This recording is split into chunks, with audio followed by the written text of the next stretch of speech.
Hello, welcome to the Online Strength Coach Podcast, episode 58, Bench Press Assistance.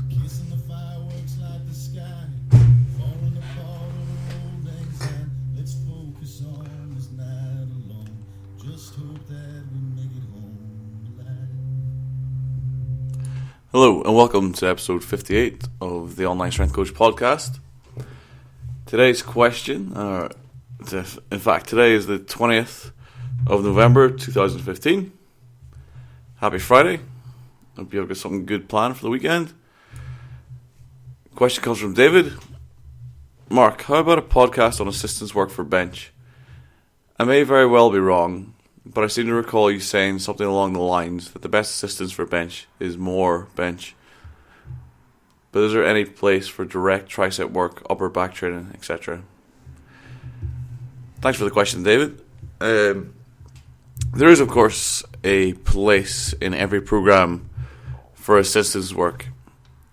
Where I come from on this topic and on the topic of exercise specificity or training specifically the exercise you're trying to get better at, is that I think often a lot of people try to look to other exercises or try to look to weak points in their lift, or some people even imagine weak points in their lift.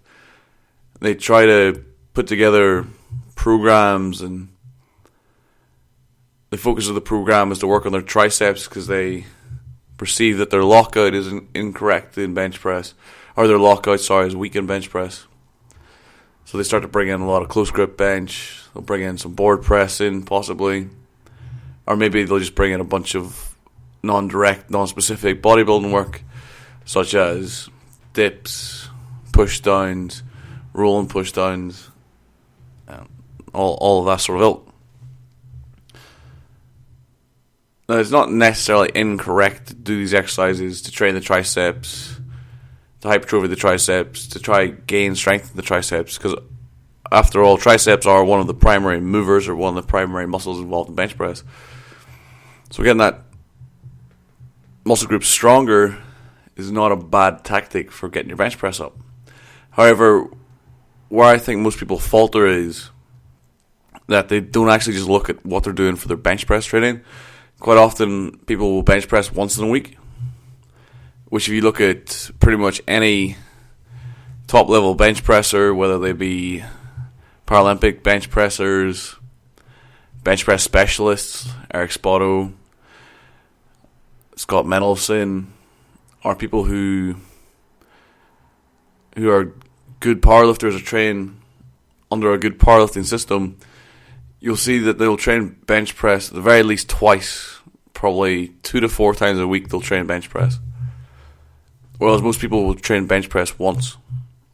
And they might not appreciate or have any kind of idea of the volumes they're doing, the intensities they're doing, what previously they've done volume and intensity wise for that lift.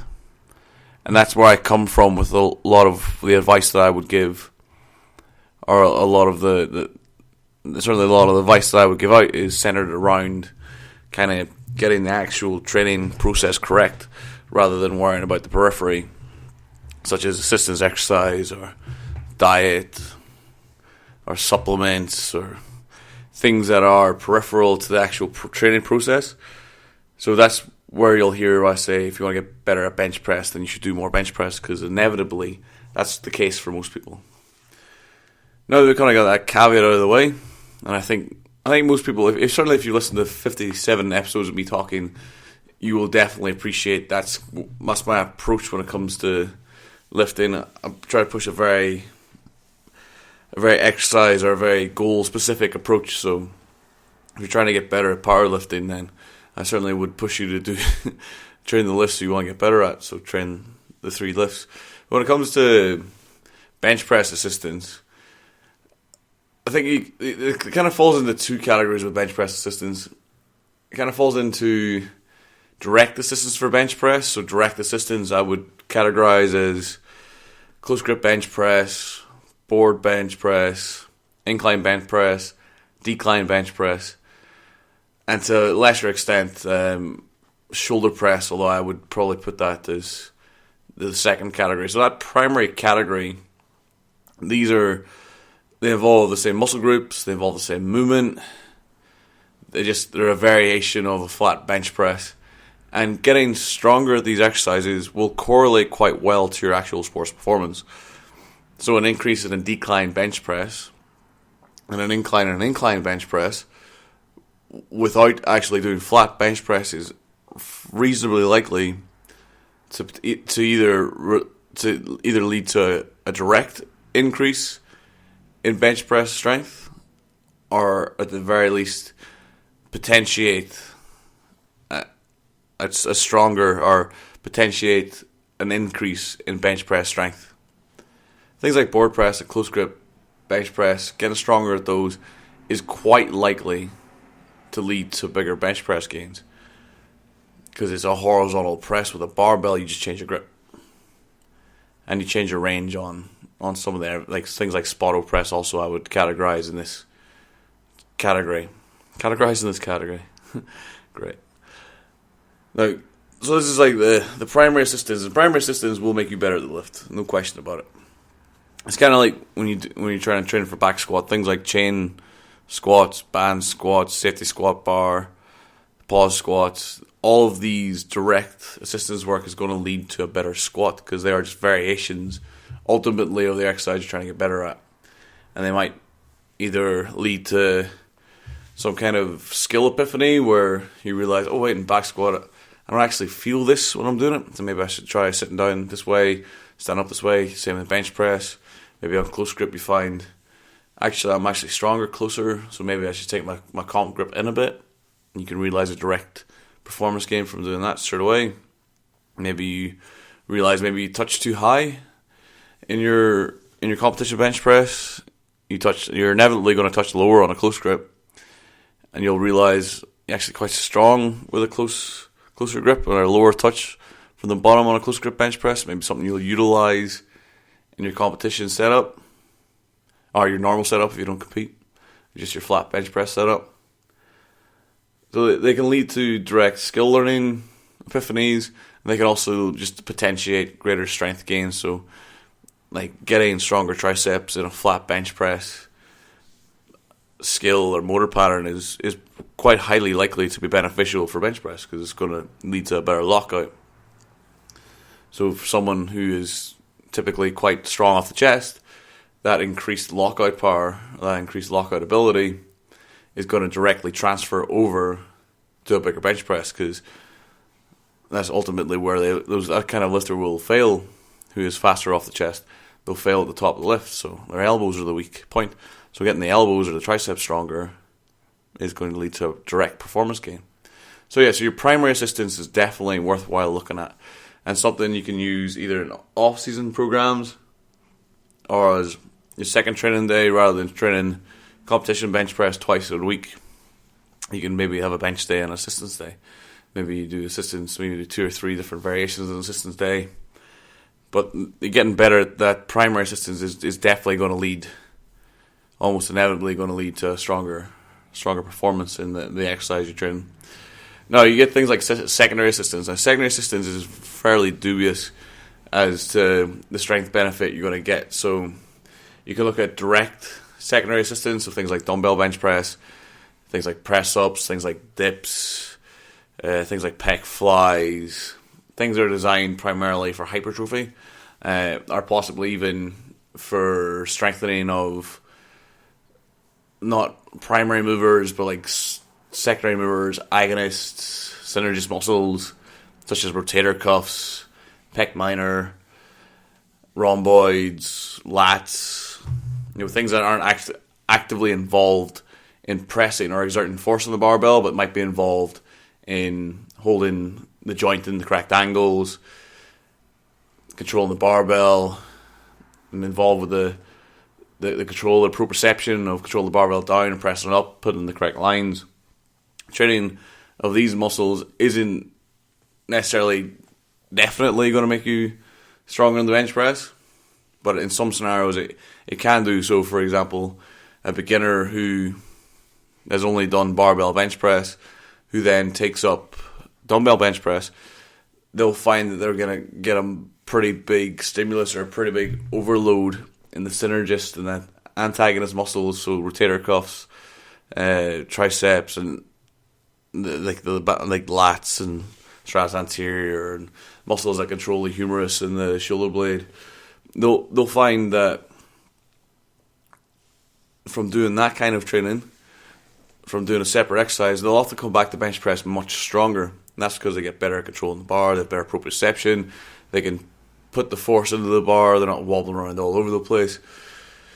So that's an example where secondary assistance will lead to a direct force transfer gain or a direct strength gain.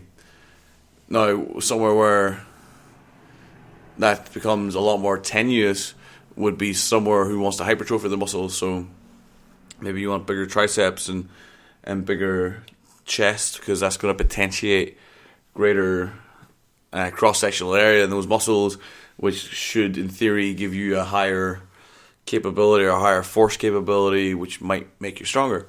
But you need to accept that strength is, as we've said before, is extremely motor pattern specific. It is joint angle specific. It is muscle length specific. It is muscle tension specific. It is tempo specific. It is an incredibly kind of finite or an incredibly narrow adaptation. So primary assistance will feed into this because it will overload certain parts that it can be utilized, or similar muscles or similar motor units that are utilized in the bench press will be overloaded in a null fashion or in a different fashion. But when you train for hypertrophy, you're not going to overload any kind of skill. You might add some extra size, but the chances are that size is going to be size that isn't used in bench press. So you might hypertrophy parts of the chest that aren't necessarily using your flat bench. You might hypertrophy your triceps, part of your triceps you don't really use for bench press. You will get some carryover. I'm not saying you won't, because you will, but it becomes a lot more tenuous, the kind of carryover you're going to get from that kind of training as regards actually getting better at the movement or getting stronger. It is commonly one of the major components of classical periodization or block periodization, where you will do a period of strength endurance work or strength hypertrophy work, which is designed to carry you in good stead for the following strength blocks. So it does have merit, but that strength endurance work, that hypertrophy work, tends to be exercise specific. So it would tend to be, you would be doing it with bench press and not assistance exercise. So you could do a period of high volume training, which of course is a great idea and a great principle to have in your training arsenal and your periodization. You should always start off either your blocks or start off your long period of training with a sustained period of high volume training, but is designed specifically towards exercises that you want to get better at. And then we look at kind of secondary assistance exercises for like the upper back. So for the lats, things like prone barbell rows, quite a good direct assistance work for bench press. It'll strengthen up the antagonist muscles quite nicely. And then things like face pulls, which are probably more tertiary. They're deemed as shoulder health, but they're designed for like external rotators, infraspinatus, rotator cuff muscle units, things that aren't primary movers, but they're more designed to strengthen up weak muscles, so you're not tearing them from having overdeveloped pecs, overdeveloped lats, overdeveloped shoulders, overdeveloped triceps, so that the co-contraction can work. And that's where this kind of assistance work is going to work. It's in that agonist-antagonist co-contraction. So what we mean by agonist-antagonist co-contraction is when the agonist muscle, so that is the primary mover. So example, in a bench press, when from the bottom you start the concentric part of the lift and you lift the weight, the pec is going to switch on, and the pec's going to draw the humerus in, and that drawing of the humerus in is what's going to start the travel of the elbow up. As that happens, you need to switch the antagonist muscles up. So that's the lats, the rhomboids. They need to switch off to allow that chest to work. because their muscle action is direct opposite of the chest's action. So the muscles of the lat and the rhomboid, we're going to want to draw the humerus down, which leads to a row in sort of motion. So they need to switch off, or the parts of those muscles that are direct co-contraction to, or direct antagonists to the chest, they need to switch off the function.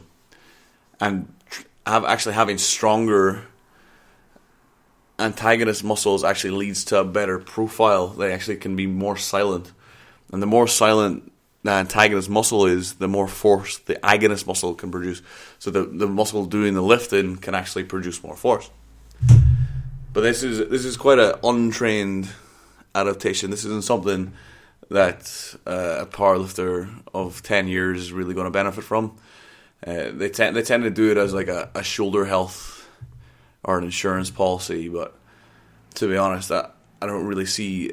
I see a bit of merit in it. I've done certainly a lot of upper back work, and when I have been doing it, I have had a fairly injury-free existence, but it's something that I've fallen off doing the last little while, and I have not really noticed too much of a difference. So I do think it is worthwhile, and I do think it helps, but it's certainly not something that I would go mental on. I do think the volume side of it's worthwhile paying attention to. So having 2 rows to every press, I think, is just good programming and something that I would probably push. But it's not something that I would get massively focused on. I wouldn't be worrying about what weight you were shifting necessarily. Certainly not if you're an experienced lifter. And I wouldn't be worrying too much about the exercises you're doing. So if you're doing a machine versus a barbell versus a dumbbell, or you're doing vertical versus horizontal, as long as you have a mix of vertical and horizontal, and with back training, as long as you're paying attention to the technique, and you're not hauling it, you're not like extending your back, extending your hip as you row the weight, you're keeping strict form and letting the muscles that move your arms, and your scapula, which are ultimately the muscles of the upper back that you want to train, do the lifting. That's the biggest problem with back training, I would say. So I think that's a fairly reasonable chat about assistance training. Like I said, it is a part of the program that needs to be paid attention to at some stage. It can actually be the focus of the program in some phases. So in like an off-season phase, or a general preparation phase, or a strength endurance phase, certainly assistance work is probably more important at that stage than the actual direct work, because you're trying to achieve different goals in that phase of training. But when it comes to actually just getting better at bench press, then it is very secondary or primary assistance can certainly help get stronger, and can be something you can focus on, though not something I necessarily would focus on personally. And then secondary assistance, it comes a lot more tenuous. Certainly, like we discussed previously, for some novices or less trained people, then it can be a direct performance gain. But for the stronger, more experienced lifters, it's very highly. I would say very highly unlikely. That's probably a misservice. I'd say it's probably fairly unlikely that it's going to have much of a performance gain for that lifter. Okay, that's going to conclude this episode. Thanks very much for the question, Dave. Any questions, comments, or snidey comments, or haters, get yourself under the YouTube comment section under this video. If you have any kind of questions you want to answer, or you want to work with online strength coach director, hit me up on speedpowerperformance@gmail.com. I've actually started doing some more work on online strength coach. We have some things in the works that we'll be releasing shortly. Some beta testing of the software, some beta testing of the actual process that we're going to use. So I will be advertising that in the non-too-distant future. Thank you very much for listening. This is the Online Strength Coach Podcast. I've been Marc, and I'll leave you with the White Buffalo. Hopefully catch you sometime this weekend for another episode.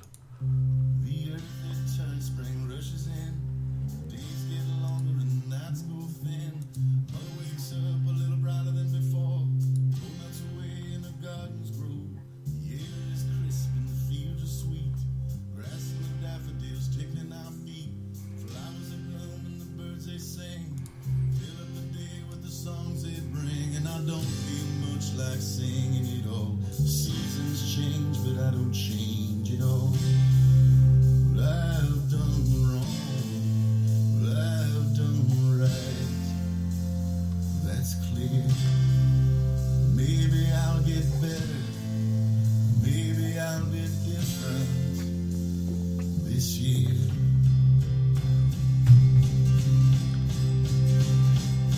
Oh, here comes summer, well, it's coming in hot. You should know school